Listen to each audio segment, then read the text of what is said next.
이름에서 기원한 유다의 키스라는 표현은 가식적으로 베푸는 호의를 뜻하는 수거로 사용될 정도입니다.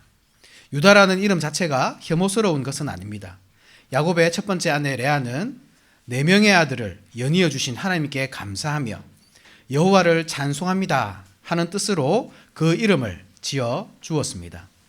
창세기 29장 35절에 보면 그가 또 임신하여 아들을 낳고 이르되 내가 이제는 여호와를 찬송하리로다 하고 이로 말미암아 그가 그의 이름을 유다라 하였고 그의 출산이 멈추었더라.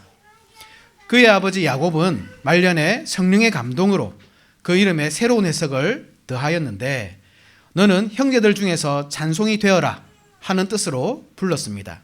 창세기 49장 8절에 보면 유다야 너는 내 형제의 찬송이 될지라 내 손이 내 원수의 목을 잡을 것이요 내 아버지의 아들들이 내 앞에 절하리로다. 어머니 레아는 여호와를 찬송한다. 나에게 이런 훌륭한 아들들을 주셔서 하나님의 구속 역사를 있게 해주신 그 하나님을 찬송한다 라는 그러한 뜻에서 유다라는 이름을 지었고 아버지는 형제 중에서 찬송이 될 것이라고 즉 뛰어나게 될 것이고 그 연유로 형제들이 그를 찬송하게 될 것이라는 뜻에서 유다라고 불렀습니다. 물론 그것은 자신의 넷째 아들이 크게 되기를 바라는 마음에서 그런 의미를 부여한 것이 아닙니다. 그는 유다를 통해 오실 메시아, 그의 가문을 통해 세워질 왕의 계보를 내다보았던 것입니다. 실제로 유다 가문에서 다윗이 나왔고 솔로몬이 출생하였습니다. 그 이후에도 20명의 왕이 더 배출되었고 비록 시드기야 이후로 나라가 망하고 왕조가 끊어졌지만 백성들은 다윗의 후손이 다시 왕권을 가지고 나타나기를 고대하였습니다. 그러한 열망 속에서 예수님께서 나셨습니다. 유다의 후손으로 오셨습니다. 그 정도로 유다라고 하는 그 이름은 원래 영광스러운 이름입니다. 우리도 가끔 훌륭한 조상의 이름을 따서 자녀의 이름을 짓기도 하지만 서양에서는 그것은 훨씬 활발합니다. 헨리 8세, 칼 립켄 주니어 등 아버지나 조상들의 이름으로 불리는 것을 자랑스럽게 여기고 자연스럽게 생각합니다. 유다의 이름도 그렇습니다. 유다 지파 자체가 워낙 우수하고 그 이름에 깊은 뜻이 있다 보니 많은 후손이 유다라는 이름을 사용하였습니다. 가룟 유다도 그 중 한 사람이었고요. 현대에도 많은 사람이 성경의 이름을 사용합니다. 아담부터 아브라함까지 다윗은 제일 흔하죠. 데이빗, 마태, 매튜, 마가, 마크, 누가, 루크, 요한, 존, 예수님의 형제 야고보, 제임스.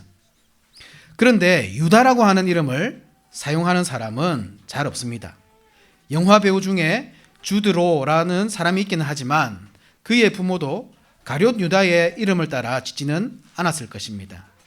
찬송이 되라 라고 하는 의미로 지었겠죠. 영예로웠던 이름이 가룟 유다 한 사람으로 인해 수치스러운 이름이 되어버렸습니다. 오늘 살펴볼 유다서도 그렇습니다. 예수님의 형제 유다지만 자칫 오해를 불러일으킬 수 있는 워낙 악명 높은 이름이다 보니까 우리도 모르게 부정적인 이미지로 남아있는 그래서 잘 설교하지 않는 성경인지도 모릅니다. 워낙 난해하기도 합니다. 비록 한 장짜리 성경이지만 이해하기가 쉽지 않습니다. 어쨌든 유다라는 이름이 당시에 흔한 이름이다가 보니까 논란이 많은 것이 사실입니다. 가룟 유다도 그렇지만 다데오 유다라고 사도 가운데도 유다라고 하는 이름을 가진 사람이 있었고 예수님의 형제 중에도 있었습니다. 성경에서 알 수 있는 이름만 그렇고 알려지지 않은 유다들도 많이 있었습니다. 너무나도 흔한 이름이기 때문에. 그래서 과연 누가 참 저자인가 논란이 되는 것은 당연한 이치겠지요. 혹자는 저자가 누구인지 왜 중요한가? 하나님께서 말씀하시고자 하는 핵심 진리만 잘 파악하면 되는 것 아닌가 생각할 분이 계실지도 모르겠지만 저자가 누군가에 따라서 관점에 크게 영향을 줄 수 있는 것이 유다서입니다. 가령 예수님의 형제 유다라고 하면 그 당대 교회의 원수들, 본문에서 언급되고 있는 교회의 원수들이 유대인들이라는 사실을 쉽게 알 수 있거든요. 아시다시피 초대 교회 시절 교회를 괴롭히던 가장 큰 원수는 유대교였습니다. 아이러니하게도 그들도 그 조상 유다의 이름을 따릅니다. 유다 지파의 남은 후손들이기 때문에 그렇죠. 그 죄 때문에 바벨론 포로로 잡혀갔다가 돌아온 자들입니다. 만약 그렇지 않고 다른 유다라고 한다면 사도 유다일 가능성은 없습니다. 사도는 예수님께서 세우신 공식적인 복음 전거자였기 때문에 사도라는 이름 하나로도 충분한 권위를 가지고 따라서 자신의 사도직을 밝히지 않고 누구누구의 형제라며 다른 사람의 명성에 기댈 이유가 없기 때문입니다. 이도 저도 아닌 제3의 유다라고 한다면 저작 시기를 마음대로 결정할 수 있습니다. 가령 본문에서 언급되고 있는 교회의 원수가 얼핏 영지주의 이단 같아 보인다는 말입니다. 영지주의라고 하면 주후 2세기에 본격적으로 활동한 역사적인 정황이 있기 때문에 아마도 2세기에 누군가가 썼을 것이다. 그러면 1절에서 야고보의 형제라고 자신을 밝히는 근거가 무엇인가? 거짓말일 것이다. 예수님의 형제 야고보와는 아무런 관련도 없는 사람이 자신의 편지에 권위를 더하기 위해 야고보라는 유명 인사의 이름을 도용했을 것이다. 당시에는 그러한 방식으로 글을 쓰는 것이 유행이었다. 그런데 누군지도 모르는 사람이 쓴 편지의 내용을 교회가 신뢰하면서 정경으로 받아들일 수 있겠습니까? 오늘날 우리는 받아들일 수 있을까요? 다른 무엇보다 성경이 증거하지 않습니까? 1절에 야고보의 형제 유다, 이 한 구절도 신뢰하지 못하면서 나머지 내용을 신뢰한다는, 그래서 정경으로 받아들인다는 것은 넌센스입니다. 고고학적 발견이 성경을 해석하는 좋은 도구가 될 수 있지만 성경 위에 고고학을 두면 안 됩니다. 무엇이 문제입니까? 고고학을 성경 위에 둔 것이죠. 주후 2세기에 그런 정황이 있었으니 유다서도 그렇게 보아야 한다. 전제부터가 틀린 것입니다. 우리는 성경의 자증을 믿어야 합니다. 야고보의 형제 유다라고 했으니 1세기에 살던 예수님의 형제 유다로 이해하고 1세기 당시 정황에 맞게 해석해야 되는 것입니다. AD 70년 예루살렘 성전이 무너지기 전에 이야기로 이해해야 한다는 것입니다. 사람이 성경 위에 있지 않습니다. 성경이 사람 위에 있습니다. 그런 의미에서 유다서가 말하고자 하는 주제가 무엇입니까? 그것은 3절에 나옵니다. 사랑하는 자들아, 우리가 일반으로 받은 구원에 관하여 내가 너희에게 편지하려는 생각이 간절하던 차에 성도에게 단번에 주신 믿음의 도를 위하여 힘써 싸우라는 편지로 너희를 권하여야 할 필요를 느꼈노니, 성도에게 단번에 주신 믿음의 도를 위하여 힘써 싸우라. 이것이 유다서의 주제입니다. 1세기 당시 예루살렘 성전이 완공되었을 때부터 무너지기까지 엄청난 핍박의 시기에 고난 가운데 있는 성도들에게 주신 말씀입니다. 힘써 싸우라. 그러한 배경에서 오늘 본문, 즉 1절과 2절을 보자면 싸움을 위해 부르고 계신 장면이거든요. 교회를 부르십니다. 믿음의 도를 위하여 힘써 싸우도록 전투하는 교회로 부르시는 것입니다. 그래서 말씀의 주제는 하나님은 전투를 위해 교회를 부르셨다. 따라서 성도는 먼저 부르심에 대한 확신을 가져야 하고, 둘째로 부르심에 대한 소망을 가져야 합니다. 그래야 비록 싸움이 힘들다 하여도 포기하지 않고 끝까지 인내로서 싸워 이길 수 있습니다. 먼저 성도는 이기기 위해 부르심에 대한 확신을 가져야 한다는 것인데, 우리 1절을 다 같이 한번 읽어보겠습니다. 오늘 본문 1장 1절 시작.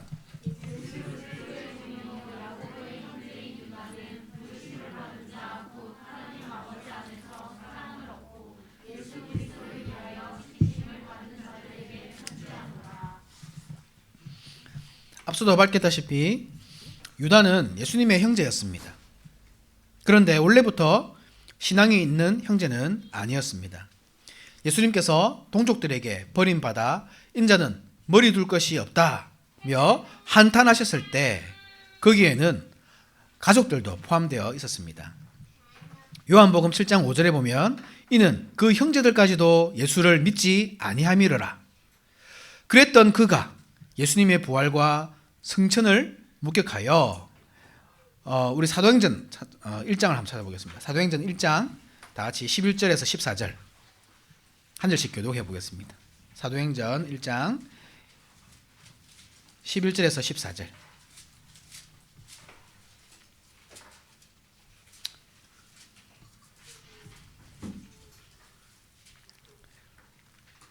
이르되 갈릴리 사람들아 어찌하여 서서 하늘을 쳐다보느냐.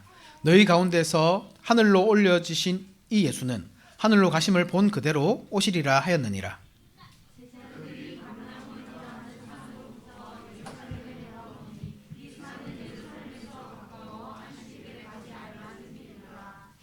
들어가 그들이 유하는 다락방으로 올라가니 베드로, 요한, 야고보, 안드레와 빌립, 도마와 바돌로메, 마테와 및 알페오의 아들 야고보, 셀로신 시몬, 야고보의 아들 유다가 다 거기 있어.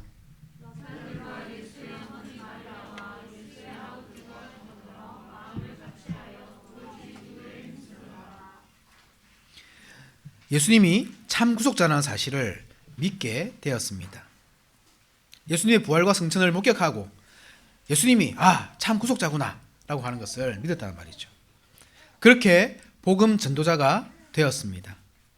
고린도전서 9장 5절에 보면 우리가 다른 사도들과 주의 형제들과 게바와 같이 믿음에 자매된 아내를 데리고 다닐 권리가 없겠느냐. 여기 주의 형제들이 예수님의 형제들입니다. 야고보, 유다가 대표적이죠. 즉 예수님의 형제들도 복음을 전하러 다닐 때 자신들의 아내를 데리고 다녔다. 하물며 사도 바울 자신은 그런 권리가 없겠느냐 하는 뜻입니다. 여기에 예수님의 형제들이 복음 전거자였다는 사실이 드러납니다. 즉 유다서는 한때 불신자였던 유다가 자신의 친형인 예수님이 성경에 계시된 참 메시아이심을 믿고 복음을 전하여 세웠던 교회들에게 혹은 복음을 전하기 위해 잠시 거쳐간 교회들에게 복음의 확실성을 증거하기 위해 보내는 편지입니다. 그런데 자신을 어떻게 표현합니까? 예수 그리스도의 종. 앞서 밝혔듯이 그는 예수님의 친동생입니다. 어릴 적부터 함께 먹고 자고 씻고 뒹굴며 놀았던 친형제입니다. 예수님의 가장 가까운 사람 가운데 하나였습니다. 그렇지만 그는 자신을 예수님의 형제라고 소개하지 않고 종이라고 소개합니다. 비록 육신을 입고 오셨지만 예수님은 하나님의 아들이시기 때문입니다. 한때 불신자였고 따라서 그러한 사실을 믿지 않았지만 아버지 요셉이나 어머니 마리아가 얼마나 열심히 가르쳤겠습니까? 그러나 그는 믿지 못했습니다. 오히려 예수님이 미쳤다고 생각했습니다. 마가복음 3장 21절에 보면 예수의 친족들이 듣고 그를 붙들러 나오니 이는 그가 미쳤다 하밀러라. 여기서 믿음에 대해 생각해 볼 수 있는 것이 기적을 보면 믿음이 생기는가? 결코 그렇지 않고 아무리 큰 기적을 보더라도 부자와 나사로의 이야기에서도 알 수 있듯이 설사 죽은 사람이 살아 돌아오는 기적을 목격하였다고 하더라도 말씀을 듣고 믿지 못하는 사람은 믿음을 가질 수 없습니다. 말씀의 능력이 얼마나 큰가? 천지가 떠나가는 기적보다 복음의 능력이 더 크다. 말씀은 창조의 힘이기 때문에 그러한 깨달음, 또한 얻을 수 있겠지만 동시에 믿음의 주인이 누구신가? 누가 믿음을 주시는가? 과연 뼛속 깊이 타락한 인간이 스스로 믿음을 가질 만한 자질이 있는가? 좋은 환경과 조건만 갖춘다면 누구든지 믿음을 가질 수 있는가? 우리 조상들이 환경과 조건이 좋지 못해서 믿지 못했는가? 이순신 장군이나 세종대왕이 지옥에 갔다고 한다면 싫어할 사람들이 많겠지만 예전에 어떤 신학 교수가 그랬다죠. 신학생 입학 면접을 하면서 곧 꼭 예수를 믿어야만 구원을 얻느냐? 예, 그렇습니다. 자넨 할아버지가 믿고 돌아가셨나? 아니요. 믿지 않고 돌아가셨습니다. 그러면 할아버지가 지옥에 갔단 말인가? 이런 불효자식. 그는 예수 그리스도가 없이도 얼마든지 구원을 얻을 수 있다고 여겼고 구원의 문은 누구에게든지 열려 있다고 생각한 것입니다. 단지 환경과 조건이 안 좋아서 그렇지 서양 사람들은 일찍 복음을 들을 수 있었고 우리 조상들은 복음을 들을 기회가 없어서 그렇지 만약 기회만 있었다면 얼마든지 믿고 구원을 얻었을 것이다. 그것은 하나님의 섭리를 믿지 않는 것이죠. 하나님은 계획하시고 실행하십니다. 단 한치의 오차도 없이 정확하게 정의롭게 일하십니다. 그 사람들은 그 시대에 구원 얻도록 선택받았으니 복음을 들을 기회가 있었던 것이고 우리 조상들은 선택받지 못했기 때문에 아예 그런 기회가 없었습니다. 하나님의 구속사의 시계바늘이 여기까지 이르지 않은 탓입니다. 반대로 생각해보면 지금 서양에는 교회가 얼마나 많이 줄어들었습니까? 불신자의 비율이 말로 할 수 없을 만큼 높다고 하죠. 하나님의 뜻이 그런 것입니다. 옛날에는 서양을 택하셨고 그들을 복음의 거점으로 삼으셨지만 지금은 한국을 택하셨습니다. 복음을 주시고 구원을 허락하십니다. 우리는 하나님의 뜻을 믿고 신뢰해야 합니다. 사람의 양심은 신뢰할 수 없습니다. 그 시대에 복음 전도자가 왔으면 복음을 받아들이고 믿었을 것이 아니라 그래도 복음을 믿지 않았을 것입니다. 그것이 사람의 본성입니다. 하나님께서 택하셔야 그 양심을 선하게 이끌어 주셔야만 복음을 받아들일 수 있지 사람의 타고난 본성으로는 할 수 없는 것입니다. 그것을 우리가 믿어야 합니다. 유다는 심지어 예수님의 친동생이었습니다. 태어나 보니 아버지가 장동건, 어머니가 고소영. 세상 사람들은 그것이 마치 큰 축복이라도 되는 양 우스갯소리로 말하지만 유다는 태어나 보니 형이 예수님이었습니다. 아버지는 요셉, 어머니는 마리아였습니다. 그러면 믿음이 하늘을 찔러야 하지 않겠습니까? 믿음이 없는 것이 더 이상하지 않습니까? 그런데 믿음이 없었던 것이죠. 사람의 타락한 본성이죠.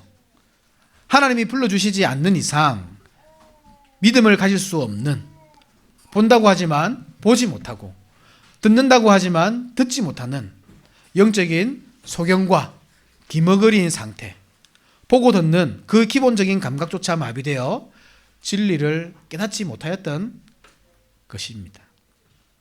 모든 사람이 그렇습니다. 목사 집안에 태어나서 다 믿음이 있는 것도 아니고 불신자의 집안에서 태어났다고 해서 다 믿음이 없는 것도 아닙니다. 태어나 자라는 환경도 중요하지만 더 중요한 것은 하나님의 부르심입니다. 하나님께서 믿음을 주셨느냐 그렇지 않느냐입니다. 유다는 믿음이 없었지만 예수님의 부활과 승천을 친히 목격하고 하나님의 부르심을 잊고 완전히 변했습니다. 예수님의 모든 가르침, 아버지 어머니의 예수님에 대한 증거가 확실한 진리라는 사실을 알게 되었습니다. 그래서 감히 자신을 예수님의 형제라고 소개하지 못하고 진리를 안다고 자랑하는 거짓 교사들이 성도를 미혹하고 다니던 그 시대에 자신은 예수님과 함께 자랐지만 일거수일투족을 보았고 따라서 누구보다 잘 알았지만 그래도 감히 자랑하지 못한다. 예수님은 창조주이시고 나는 종일 뿐이다. 내가 안다고 하는 것들이 아는 것이 아니다. 하나님이 계시해 주시는 만큼만 알 뿐이다. 그렇게 겸손히 자신을 낮추며 소위 안다고 하는 자들, 믿음이 있다고 하지만 실제로는 알지도 못하고 깨닫지도 못했으면서 교회를 미혹하고 있던 거짓 교사들을 부끄럽게 만들고 있는 것입니다. 이어서 무엇이라고 합니까? 야고보의 형제, 예수 그리스도의 종이지만 야고보의 형제다. 야고보 또한 예수님의 친동생이거든요. 마태복음 13장 55절에 이는 그 목수의 아들이 아니냐, 그 어머니는 마리아, 그 형제들은 야고보, 요셉, 시몬, 유다라 하지 않느냐. 태어난 순서대로 기록하는 성경의 특성을 고려하면 예수님이 장자시고 마리아와 요셉이 결혼하기 이전에 성령으로 잉태되셨기 때문에 그것은 당연하겠죠. 그 다음이 야고보, 가장 막내가 유다라고 하는 사실을 알 수 있습니다. 예수님은 성령으로 잉태되셨기 때문에 실제적인 장자는 야고보였습니다. 그는 초대교회에서 중요한 위치를 차지하던 사람이었습니다. 단순히 예수님의 친동생이었기 때문이 아니라 1차적으로 하나님의 부르심을 입었고 그 자신도 복음 증거자로서 준비가 되어 있었기 때문입니다. 하나님이 준비시켜 주셨기 때문입니다. 마치 교회의 대적자였던 사도 바울을 복음 전도자로 탈바꿈시키셨듯이 불신자 야고보에게 자신을 보이심으로써 증인의 역할을 하도록 하셨습니다. 고린도전서 15장을 보면 다 같이 찾아서 읽어보겠습니다. 고린도전서 15장 5절에서 8절.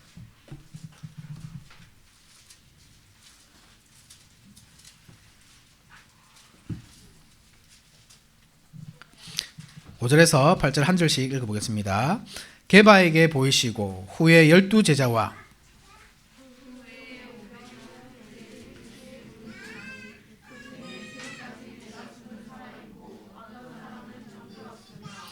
그 후에 야고보에게 보이셨으며 그 후에 모든 사도에게와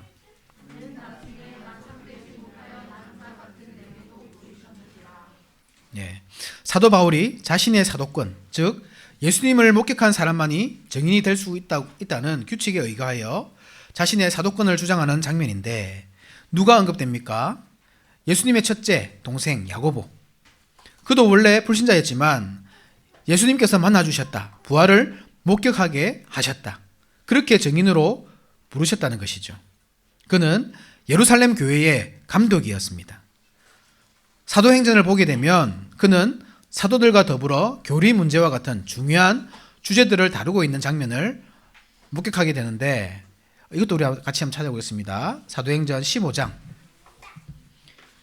12절에서 13절 한 절씩 읽어보겠습니다. 사도행전 15장 12절에서 13절. 온 무리가 가만히 있어 바나바와 바울이 하나님께서 자기들로 말미암아 이방인 중에서 행하신 표적과 기사에 관하여 말하는 것을 듣더니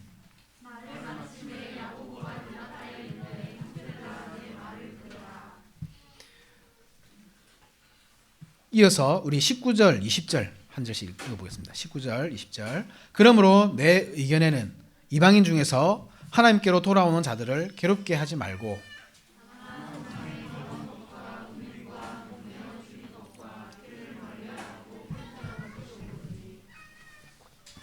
그것은 최초의 교회 회의였거든요. 이방인들을 언약 백성으로 받을 것인가 말 것인가에 대한 중요한 문제를 다루는 회의였습니다. 그 자리에는 베드로도 있었고 바울과 바나바와 같은 뛰어난 인물들이 있었지만 중심은 야고보였습니다. 교회는 야고보의 결정을 기다리고 있었고 야고보의 결정을 믿고 따랐습니다. 그 정도로 야고보는 초대교회에서 비중 있는 인물이었고 유다는 그의 권위에 기대고 있는 것입니다. 감히 예수님에 대해서는 형제라는 말을 쓰지 못하고 야고보에 대해서는 자신이 그의 형제라고 밝히며 자신이 전하는 복음의 정통성, 비록 공식적인 사도는 아니라 할지라도 부활하신 예수님의 증인으로서 신학적인 정통성을 가지고 있다는 사실을 야고보의 권위에 기대어 선언하고 있는 것입니다. 그렇다고 종이라는 말이 무작정 겸손한 표현인 것만도 아닙니다. 사실 종이라는 말은 아무나 쓰지 못하고 성경의 용례를 보자면 모세와 같은 선지자들에게나 쓸 수 있는 용어였습니다. 여호수아 1장 1절에 2절에 보면 여호와의 종 모세가 죽은 후에 여호와께서 모세의 수종자 눈의 아들 여호수아에게 말씀하여 이르시되 내 종 모세가 죽었으니 이제 너는 이 모든 백성과 더불어 일어나 이 요단을 건너 내가 그들 곧 이스라엘 자손에게 주는 그 땅으로 가라. 그리고 7절에도 오직 강하고 극히 담대하여 나의 종 모세가 내게 명령한 그 율법을 다 지켜 행하고 우로나 자로나 치우치지 말라. 그리하면 어디로 가든지 형통하리니. 종은 주인이 시킨 일만 하는 사람입니다. 즉 섬기는 주인이 있어야 하고 주인이 없는 사람은 종이라고 하지 않습니다. 그는 자유인입니다. 종이라고 무시해서는 안 될 것이 종은 주인의 일을 대신 처리하거든요. 주인이 직접 그 백성들에게 말하지 않습니다. 종을 시켜서 그 뜻을 전달합니다. 그러면 종이라고 무시할 수 있습니까? 없지요. 그는 비록 종이라 할지라도 주인 대신이기 때문입니다. 그래서 아무나 종이 될 수 없고 하나님의 택함을 입어야 하고 무엇보다 신실한 사람이어야 합니다. 히브리서 3장 5절에 보면 또한 모세는 장래에 말할 것을 정언하기 위하여 하나님의 온 집에서 종으로서 신실하였고 주인의 말을 곧이곧대로 전달하고자 하는 신실함이 종의 가장 중요한 덕목이고 그러한 면에서 종이라는 말은 자신의 뜻이 아니라 주님의 뜻을 전달하고 있다. 비록 나는 보잘것없는 신분일지라도 내가 전하는 이 말이 내 말이 아니라 주님의 뜻이기 때문에 온 마음과 뜻과 힘을 다해서 들어야 한다. 마음판에 새겨야 한다 하는 뜻으로 자신을 종으로 소개하는 것입니다. 유다는 자신을 비하하면서 동시에 예수님의 신적 권위를 높이고 있는 것입니다. 앞서 밝혔듯이 모세가 여호와 하나님의 종이었듯이 자신은 예수 그리스도의 종이라는 말은 곧 예수 그리스도는 하나님이시다. 단순히 한 인간이 아니라 비록 육신을 입고 오셨지만 하나님의 아들이시다. 이 한마디 말로 그 모든 것을 표현하고 있는 것입니다. 예수 그리스도의 신격과 그 내용의 무게, 그것은 가볍게 취급해야 할 인간의 말이 아니라 하나님의 말씀이다. 자신이 하나님 대신 이 말씀을 전달하고 있다. 그러니 주의 깊게 들으라 라고 하는 뜻입니다. 또 이렇게 생각해 볼 수도 있습니다. 종이라고 할 때 물론 당시 사람들에게 이 단어는 익숙합니다. 누가 종인가? 포로에서 돌아온 사람들이거든요. 옛날 하나님은 타락한 옛 언약 백성들을 심판하기 위해 그들을 바벨론의 포로로 보내고자 하셨습니다. 그런데 그 뜻에 다 순종한 것이 아닙니다. 어떤 사람들은 그것이 하나님의 뜻이라는 사실을 도저히 받아들일 수가 없었습니다. 하나님이라면 자신을 불행하게 만드는 그런 계획을 마음에 품었을 리 없다고 생각한 것입니다. 그래서 포로로 잡혀가기보다 저항하기를 택했고 그렇게 바벨론과 대항하다가 죽임을 당했습니다. 어떤 사람들은 애굽으로 달아나는 길을 택했습니다. 그렇게 하나님의 뜻을 반역적으로 반대했던 것입니다. 전형적인 자기중심적 신앙입니다. 자신에게 좋아야만 하나님의 뜻이라 여기는 것입니다. 자신에게 나쁜 것은 물론 그 또한 지극히 자기 중심적인 상상일 신앙일 뿐입니다. 하나님의 징계는 그 백성들을 망하게 하려는 뜻이 아닙니다. 회개하여 돌이키도록 하려는 것이고, 따라서 그 백성들에게 좋은 것입니다. 그것이 좋지 않다고 하는 것이 악한 생각인 것은 자신의 생각을 하나님의 뜻 위에 두기 때문입니다. 자신이 하나님보다 더 선하다고 생각한 이유입니다. 그런 불신자들은 버려지는 것이 마땅합니다. 그래서 망하고 말았습니다. 그 가운데 하나님이 남기신 백성들이 있었습니다. 그들은 하나님의 뜻에 묵묵히 순응하며 바벨론 포로로 끌려갔습니다. 하나님은 그들을 향해 종이라고 부르십니다. 이사야 41장 9절에 내가 땅끝에서부터 너를 붙들며 땅 모퉁이에서부터 너를 부르고 내게 이르기를 너는 나의 종이라 내가 너를 택하고 싫어하여 버리지 아니하였다 하였노라. 또 10절에 보면 두려워하지 말라 내가 너와 함께 함이라 놀라지 말라 나는 내 하나님이 됨이라 내가 너를 굳세게 하리라 참으로 너를 도와주리라 참으로 나의 의로운 오른손으로 너를 붙들리라. 자신을 종이라 표현하는 것, 예수 그리스도의 종이라는 뜻은 곧 그러한 포로 생활에서 구원받은 자, 죄의 포로 생활에서 불러냄을 받은 자라는 뜻이고, 그런 예수님, 자신을 죄의 포로 생활에서 불러내신 예수님이 어떤 분이신가? 바로 구원자시다. 제국을 능히 깨뜨리고 구원하시는 참 하나님이시다. 따라서 고난 가운데 있는 성도들이 두려워할 것이 무엇인가? 로마 제국이 아무리 강력하고 도저히 무너질 것 같아 보이지 않아도 예수님은 그들을 무너뜨리시고 구원을 이루실 것이다. 그래서 이 편지의 수신자가 누구입니까? 부르심을 받은 자. 어디에서 부르심을 입었죠? 죄의 포로 생활에서.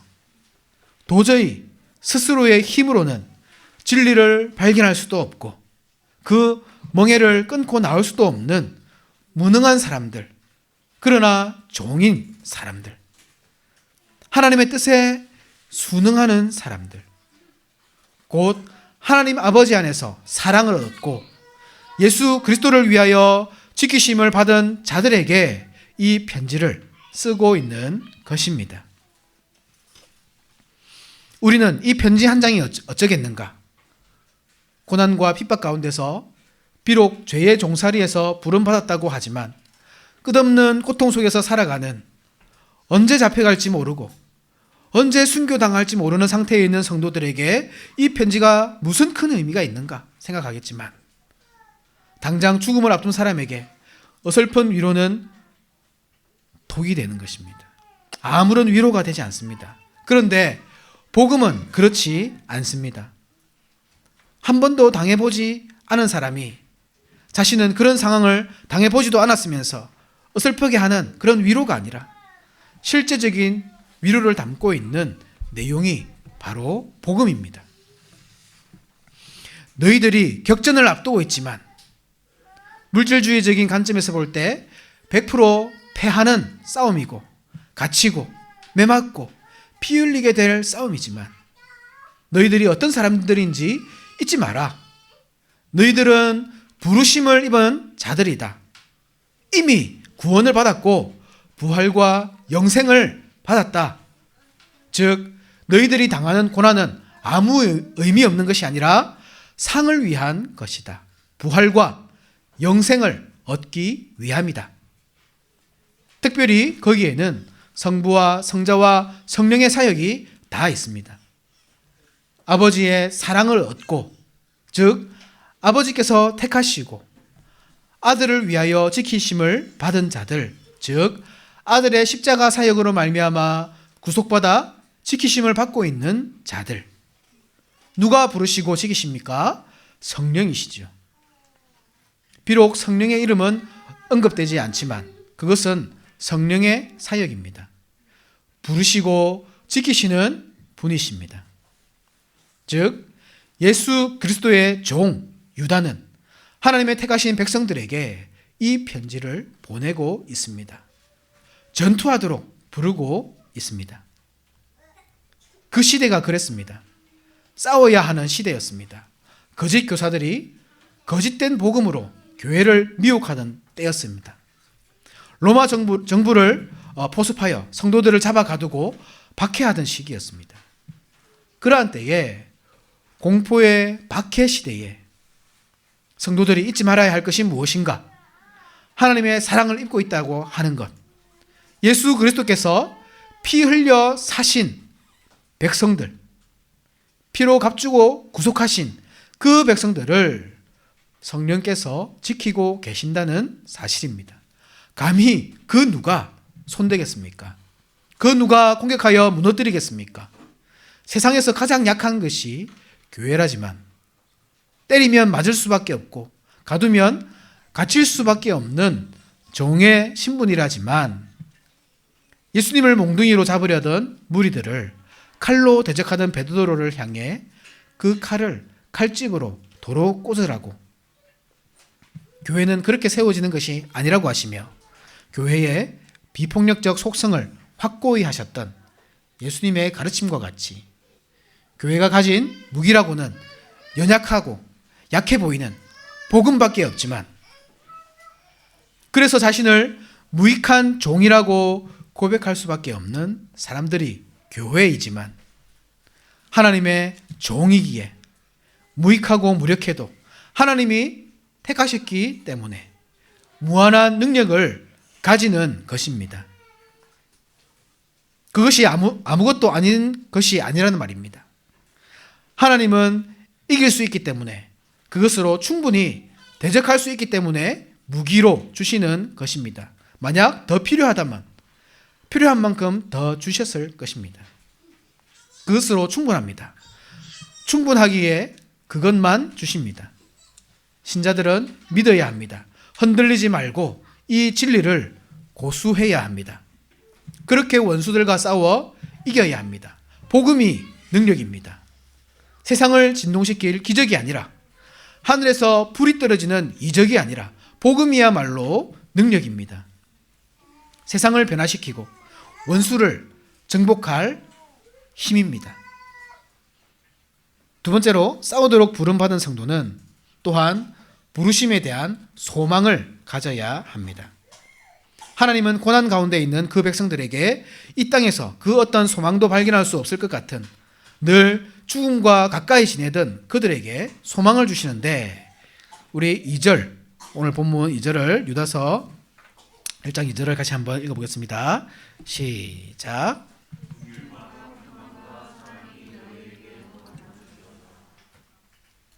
긍휼과 평강과 사랑이 그것이죠. 진부한 단어들의 나열 같지만 여기에 중요한 의미가 담겨 있습니다. 특별히 축복의 형식이라는 사실이 가르쳐주는 것이 이 서신이 예배 형식으로 주어졌다는 사실입니다. 개혁 교회 예배 전통 가운데 하나는 두 번의 축복입니다. 예배를 시작할 때 축복으로 시작하고 예배를 끝마칠 때 축복으로 마칩니다. 왜 그런가 하면 그것이 성경이 가르치는 올바른 예배의 순서이기 때문입니다. 여러 성경이 그것을 증거하고 있고 유다서 또한 마찬가지입니다. 유다서 또한 다른 성경과 마찬가지로 올바른 예배 순서를 담고 있다고 할 때 두 번의 축복이 주어집니다. 방금 우리가 읽은 2절이 그렇고 또 유다서 24절과 25절을 보시면 같이 한번 읽어볼까요? 24절과 25절 시작.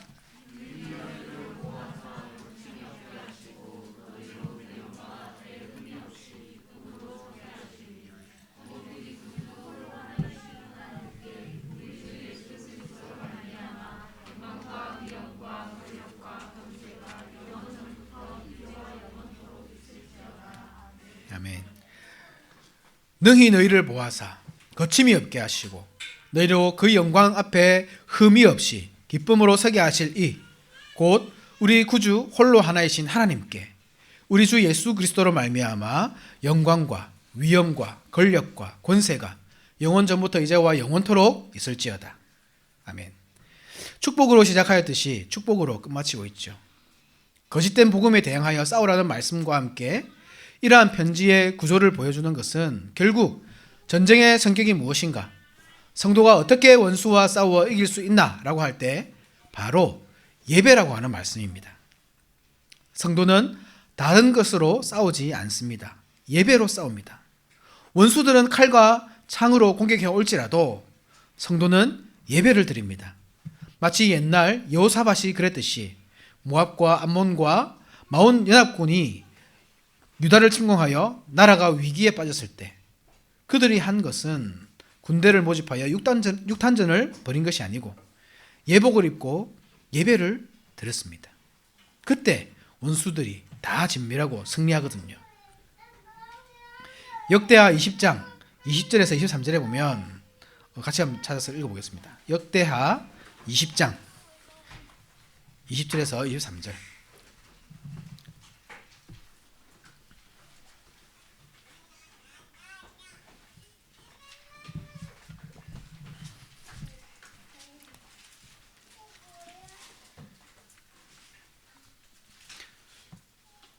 자, 한 절씩 읽어보겠습니다. 이에 역대하 20장 20절에서 23절입니다.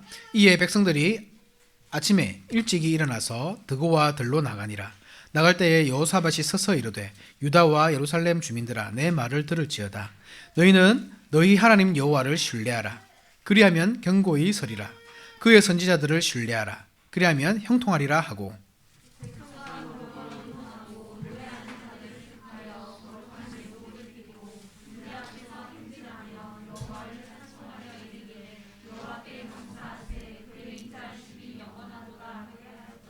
그 노래와 찬송이 시작될 때에 여호와께서 복병을 두어 유다를 치러 온 암몬 자손과 모압과 세일산 주민들을 치게 하심으로 그들이 패하였으니,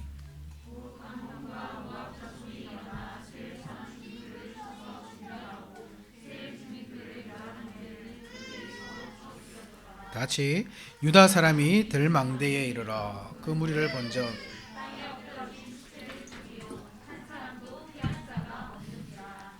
예배를 드리는 것은 아무것도 안 하는 것이 아닙니다. 예배 드린 사람은 아무것도 안 한 사람이 아니라 다 한 사람입니다. 성도의 일이란 그런 것입니다. 교회가 전투하도록 부름받았다는 말은 육탄전을 하라는 뜻이 아니라 예배를 드리라는 뜻입니다. 칼은 칼집에 꽂고 말씀에 양날선 검을 꺼내 들라는 말입니다. 원수가 칼을 갈 때 성도는 성령의 능력을 덧입으라는 뜻입니다. 다른 것이 아니라 말씀의 칼을 갈고 닦아 필요할 때 꺼내들라는 뜻입니다. 베드로전서 3장 15절과 같이 너희 마음에 그리스도를 주로 삼아 거룩하게 하고 너희 속에 있는 소망에 관한 이유를 묻는 자에게는 대답할 것을 항상 준비하되 온유와 두려움으로 하고, 언젠가 때가 올 것입니다. 당장은 아닐지라도 말씀의 검을 휘둘러야 할 시기가 올 것입니다. 그때 주저없이 사용하기 위해 성도는 늘 준비하고 있어야 합니다. 배우고 확신한 가운데 거해야 합니다. 성도는 많은 것을 받았기에 두려움이 없습니다. 하나님은 예배하는 자에게 은혜를 주십니다. 그 가운데 하나가 긍휼입니다. 긍휼은 하나님이 주시는 구원의 은혜입니다. 원래 사람은 타락하여 구원받을 자격을 상실했죠. 하나님은 그러한 사람에게 긍휼을 베푸셔서 구원받을 수 있는 길을 열어주셨습니다. 사람의 본성은 타락하고 부패하여 심지어 예수님이 눈앞에 계셔도 믿지 못하지만 성도는 하나님의 긍휼을 입어 적은 말씀을 듣고 참 믿음을 갖게 되고 성령의 도우심으로 하나님 앞으로 나아갑니다. 그것이 왜 필요한가? 전쟁을 앞두고 부름을 받고 있는 성도들에게 하나님의 긍휼이 왜 필요한가? 차라리 무기를 하나 더 주시지, 돈이나 좀 많이 주시지. 그것은 싸움의 대상을 확고히 밝히는 것입니다.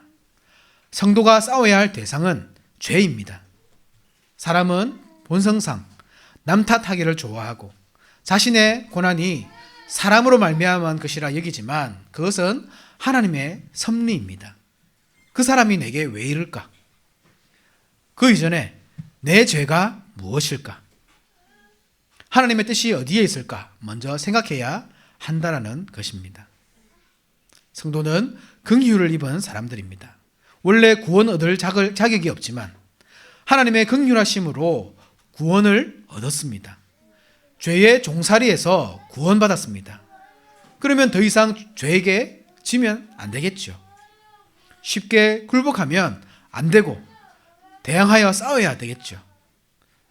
특별히 더욱 많을지어다 라는 표현이 그런 것입니다.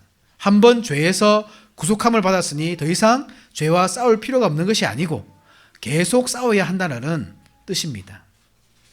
그런데 구속받은 사람이라고 항상 이기느냐? 늘 죄에게 질 수밖에 없는 것이 부패한 사람의 본성이라는 말입니다. 그렇기 때문에 하나님의 긍휼은 한 번뿐만이 아니라 계속 필요하고 날마다 증가되어야 하는 것입니다. 그렇게 죄와 싸워 이겨 그리스도의 장성한 분량까지 하나님의 긍휼을 힘입어 자라가야 합니다. 그것이 이기는 방법입니다. 또 평강입니다. 평강은 구원받은 사람이 가지는 것입니다. 구원의 확신, 죄사함에 대한 확신이 있는 사람이 평안함 가운데 거할 수 있습니다. 옛날 성전을 건축했던 솔로몬의 이름이 평강입니다. 평강이 구원의 확신, 죄사함에 대한 확신에서 온다고 할 때 그것은 결국 성전 건축과 밀접하게 연관되어 있는 것입니다.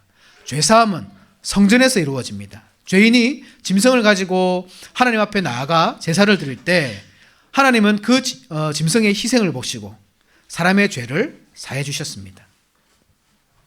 다른 곳에서는 할 수 없는 것이 제사입니다. 오직 성전에서만 드릴 수 있고 특별한 경우를 제외하고는 말입니다. 하나님은 성전에서 긍휼을 베푸십니다. 즉 사죄를 선물로 주십니다. 그래서 예수님도 성전을 세우셨죠. 그 자신의 몸으로 성전을 세우시고 그 백성들을 그 안으로 초대하십니다. 예수님을 믿는 자는 누구든지 성전에 들어가 죄사함과 구원의 은혜를 누릴 수 있습니다. 그것이 너무나 확고한 것이기에 그는 평안합니다. 즉 전투 앞에서도 의인할 수 있고 박해와 고난 앞에서도 당당할 수 있습니다. 참된 평강이란 그런 것입니다. 상황이 좋을 때 평강하지 않는 사람은 없습니다. 어려움 앞에서도 평안을 누릴 수 있어야 참 평강입니다. 그것이 더욱 많을지어다. 즉 날마다 증가되기를 원한다. 긍휼과 뗄 수 없겠지요. 긍휼이 많아질수록 즉 죄를 이기고 극복해 나갈수록 삶에는 구원의 기쁨과 평강이 넘쳐날 것이기 때문입니다. 마지막으로 언급되는 것이 사랑입니다. 도저히 구원받을 자격이 없는 사람이 구원을 받고 즉 긍휼함을 얻고 그 결과 평강이 넘쳐날 것입니다. 그런데 긍휼과 평강은 성전 건축과 밀접하게 연관된다는 사실을 기억해야 합니다. 하나님의 긍휼, 사죄는 성전에서 일어나고 따라서 성도는 성전 안에서만 참된 평강을 맛보기 때문입니다. 그래서 성전 건축가 솔로몬의 이름이 평강이라고 했지 않습니까? 사랑도 여기서 발견할 수 있는 것입니다. 커다란 상상력을 발휘해야 하나님의 사랑을 이해할 수 있는 것이 아니라 긍휼과 평강이라는 원리에서 이해할 수 있습니다. 즉 성도가 한 건물로 지어져 가고 성전으로 세워져 갈 때 하나님은 그 교회를 사랑하신다. 교회 자체가 성전이기도 하고 하나님의 사랑하시는 아들 예수 그리스도의 몸이기 때문이기도 하지만 교회를 건설하도록 부름을 받은 자들, 물론 예수님께서 완성하셨지만 교회는 계속 지어져 가야 하는 것입니다. 마치 우리가 이미 구원을 받았지만 계속 이루어 가야 하듯이 임의가 그리스도께 속한 사역이라면 계속은 성령의 사역이거든요. 즉 예수님의 사역은 단회적이고 절대 반복되어서는 안 되는 것이지만 성령의 사역은 세상 끝날까지 이어져야 하는 것이거든요. 예수님께서 십자가를 2번 지실 필요가 없지만 십자가를 지신 그리스도를 만나야 하는 것은 모든 성도가 경험해야 하는 일이라는 말입니다. 2000년 전 골고다 언덕 위에 있던 사람들뿐만 아니라 오늘날 우리 모두가 우리의 후손들이 경험해야 하는 것입니다. 그것이 어떻게 가능하겠습니까? 성령으로 가능한 것입니다. 우리는 복음을 통해 역사적인 사실을 배우는 것이 아니라 역사적 현장에 이끌림을 받고 하나님의 일을 목격합니다. 그것이 설교고 증인으로서의 삶을 살아야 하는 성도의 자세입니다. 알지도 못하는 것을 믿을 수가 없고 믿지도 못하는 것을 증거할 수 없기 때문입니다. 그런데 성령이 그 일을 하십니다. 우리가 증거할 수 있도록 그 구속 역사에 직접 참여하도록 하시며 목격하여 믿도록 하십니다. 즉 우리는 그리스도와 다른 시대를 살기 때문에 예수님의 구원 사역과 상관이 없는 것이 아니라 성령으로 말미암아 그리스도의 사역에 동참하게 되는 것입니다. 갈라디아서 2장 20절 말씀과 같이 내가 그리스도와 함께 십자가에 못 박혔나니 그런즉 이제는 내가 사는 것이 아니요 오직 내 안에 그리스도께서 사시는 것이라. 이미 이루어진 것이죠. 그리고 이제 내가 육체 가운데 사는 것은 나를 사랑하사 나를 위하여 자기 자신을 버리신 하나님의 아들을 믿는 믿음 안에서 사는 것이라. 이것이 곧 성령의 사역이고 그것은 예수님의 사역과 다르지 않기 때문에 하나인 것입니다. 마찬가지로 교회로 세워져 가는 일은 예수님께서 이루신 일임과 동시에 성도가 성령의 도우심으로 이루어 나가야 할 일입니다. 에베소서 2장 22절에 너희도 성령 안에서 하나님이 거하실 처소가 되기 위하여 그리스도 예수 안에서 함께 지어져 가느니라. 앞서 솔로몬을 언급하였지만 솔로몬의 별명이 무엇입니까? 여디디아였죠. 사무엘하 12장 25절에 선지자 나단을 보내 그의 이름을 여디디아라 하시니 이는 여호와께서 사랑하셨기 때문이더라. 하나님은 솔로몬을 사랑하셨고 여디디아라는 이름을 통해 그 사실을 가르쳐 주셨습니다. 솔로몬 개인이 사랑받을 만한 존재였다는 뜻이 아니라 하나님이 그를 성전 건축을 위해 부르셨다는 뜻입니다. 하나님의 사랑은 성전과 밀접한 관련을 갖는다고 말씀드렸죠. 성전이 온 우주의 축소판이라고 할 때 타락한 우주와 대비되는 것이 성전이고 즉 최초의 사람 아담으로 말미암아 온 우주가 타락하였지만 그 가운데서 회복된 장소가 있는데 그곳이 곧 성전이고 거룩하신 하나님은 그곳에 거하기를 기뻐하십니다. 그래서 성전 그 자체를 사랑하시는 것입니다. 마치 세상을 완전하게 만드시고 보시기에 좋았더라고 하시듯이 성전이 완전한 장소이기 때문에 또한 그 성전을 지은 사람, 하나님의 뜻을 실현한 그 사람을 사랑하시는 것입니다. 즉 솔로몬이 여디디아, 하나님의 사랑을 입은 자라고 할 때 거기에는 이미 성전 건축과 참 성전이시고 건축가이신 예수 그리스도의 사역이 예견되어 있었습니다. 참 성전은 예수님이십니다. 예수님이 천상의 성전, 이 땅의 것들은 모형일 뿐이고 예수님이야말로 성전의 실체시라고 할 때 하나님이 왜 성전을 사랑하시는지, 성전 건축가를 사랑하시는지 더욱 확실하게 드러납니다. 하나님은 예수님을 향해서도 여디디아, 즉 내 사랑하는 자라 하시거든요. 마태복음 3장 17절에 하늘로부터 소리가 있어 말씀하시되 이는 내 사랑하는 아들이요 내 기뻐하는 자라 하시니라. 그리고 마태복음 17장 5절에서도 말할 때에 호련히 빛난 구름이 그들을 덮으며 구름 속에서 소리가 나서 이르시되 이는 내 사랑하는 아들이요 내 기뻐하는 자니 너희는 그의 말을 들으라 하시는지라. 예수님이 성전이시자 동시에 성전 건축가라는 사실을 드러내는 말씀인 것입니다.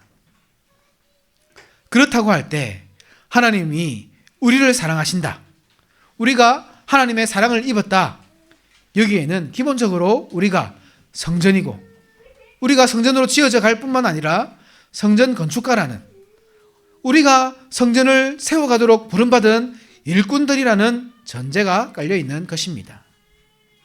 즉 복음 전도자 유다는 이 단어들 긍휼과 평강과 사랑을 아무 의미 없이 나열해 놓은 것이 아니라 분명한 뜻 가운데에서 의도적인 순서로 하나하나 기록해 놓아 이 말씀을 읽는 자들로 하여금 묵상하도록 하셨습니다. 그것은 자격 없는 우리가 받은 구원이며 그 구원의 근원이 되는 성전입니다. 성전 건축입니다. 이미 받았고 이미 있고 더욱 많을지어다 라는 표현에서 알 수 있듯이 더 많이 받아야 한다는 것입니다. 이기기 위해, 낙심하지 않기 위해. 어제까지만 해도 같이 예배드리는 형제가 오늘 갑자기 사라집니다. 붙잡혀갔다는 소식, 죽었다는 소식이 들리고 내일은 나일 수도 있겠다, 그런 생각이 들 때 그 절망의 순간에 사람은 누구나 흔들리지만 그것을 이기게 해주는 능력을 얻기 위해 매 시간 끊임없이 은혜를 공급받아야 하는데 그것은 성전 건축을 통해서만 이루어진다는 말씀입니다. 우리가 교회를 바르게 세울 때 더욱 많이 누릴 수 있다는 말씀입니다. 하나님의 긍휼과 평강과 사랑, 그것은 교회를 통해, 특별히 이 말씀의 강단을 통해 매주 날이 가면 갈수록 신앙의 연륜이 깊어지면 깊어질수록 더욱 많이 주어지는 것이기 때문입니다. 성도는 성전 건축을 위해 부름받았습니다. 즉 교회를 세워야 합니다. 그럴 때 하나님의 긍휼과 평강과 사랑은 확고한 믿음으로 다가올 것이고 우리 속에 더욱 확장되어 갈 것입니다. 그것은 흔들리지 않을 구원의 확신 속으로 인도하여 박해의 칼을 이기는 힘이 될 것입니다. 그런 의미에서 교회를 세우는 일이 핵심입니다. 교회가 없는 삶은 성도의 삶이 아니고 하나님의 은혜를 기대할 수 있는 삶이 아닙니다. 우리는 질병에 걸리지 않는 것, 사건 사고를 당하지 않는 것, 가정이 안정적으로 세워지고 자녀들이 잘 자라는 것만을 하나님의 은혜로 여기지만 물론 그 또한 은혜입니다. 그것을 부정해서는 안 됩니다. 그러나 믿음 안에서 그렇습니다. 믿음을 떠난 것은 아무리 선하게 보이는 것이라도 은혜가 아닙니다. 오히려 저주입니다. 거기에는 말씀이 없기 때문이며 따라서 멸망의 길이기 때문입니다. 복음을 위해서라면 차라리 잘못되는 게 낫습니다. 복음을 위해서라면 차라리 망하는 것이 낫습니다. 절망 가운데서 사람은 하나님께 소망을 두지만 하나님이 없으면서도 행복한 사람은 평생 하나님을 찾지 않을 것이기 때문입니다. 따라서 하나님 없는 성공은 기뻐할 일이 아니죠. 그것은 하나님이 버리신 표입니다. 저주입니다. 참된 은혜는 교회로 부름받은 것입니다. 예배의 자리로 초청받은 것이고 하나님의 말씀을 듣는 것입니다. 그것은 아무나 할 수 없고 내 의지로 되는 것이 아니고 내가 마음을 굳게 먹는다고 되는 일도 아닙니다. 하나님께서 부르셔야만 합니다. 하나님은 그런 사람에게만 구원을 베풀어 주십니다. 영원한 생명을 주십니다. 부활을 약속하십니다. 거기에는 하나님의 긍휼이 있습니다. 우리를 향해 베푸신 긍휼이고, 성도가 그것을 확인할 때 복음으로 확인하죠.